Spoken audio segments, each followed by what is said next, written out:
ఈమె నా భార్య. మొదటి శుభలేఖ మీకే ఇవ్వాలని వచ్చామండి. చాలా సంతోషం. లక్ష్మి, నమస్కారం అమ్మా. మిమ్మల్ని ఎంతో ఇబ్బంది పెట్టాను. మీరు క్షమించి నా చెల్లెలి పెళ్లికి రావాలి. మీ ఇంట్లో పెళ్ళంటే మా ఇంట్లో పెళ్ళిలాగేగా. హిరణ్యకశిపుడు లాంటి రాక్షసుడు కూడా కొడుకు కోసం అల్లాడిపోయాడు. అలాగే మీరు మీ చెల్లెల ప్రేమకు బానిసైపోయి అందుకేగా ఈ గొడవ అంతా జరిగింది. నీ పోలికి చాలా అసహ్యంగా ఉంది. మళ్ళీ ఏదో గొడవ తెచ్చిపెట్టేటట్టున్నా. అంతేనంటావా?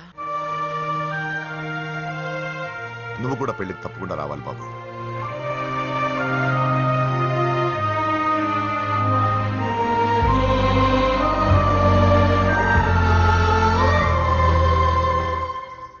మీరుండండి, టీ నేను పెడతాను. నీకు వంట చేయడం కూడా వచ్చా? నిన్ను చేసుకోబోయేవాడు అదృష్టవంతుడు. మాకు అదృష్టం లేకుండా పోయింది. మీ ఇద్దరి మధ్యన జరిగిందంతా నిజమై ఉంటే బాగుంటుందనిపిస్తుంది. నేను వెంకీకే కాదమ్మా, నీకు తల్లిగా ఒక మాట అడుగుతున్నాను. నిజం చెప్తావా? నువ్వు ఇష్టపడే పెళ్లి చేసుకుంటున్నావా?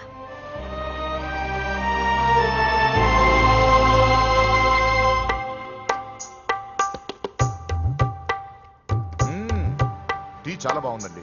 పూజ పెట్టిందండి.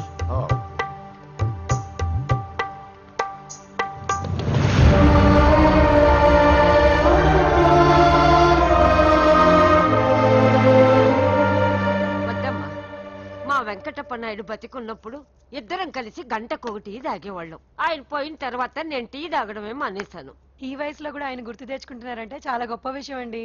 అదేనమ్మా అనుబంధం అంటే. పూజ బయలుదేరదామా? వస్తామండి. Thank you. మంచిది. పూజ, 1 minute.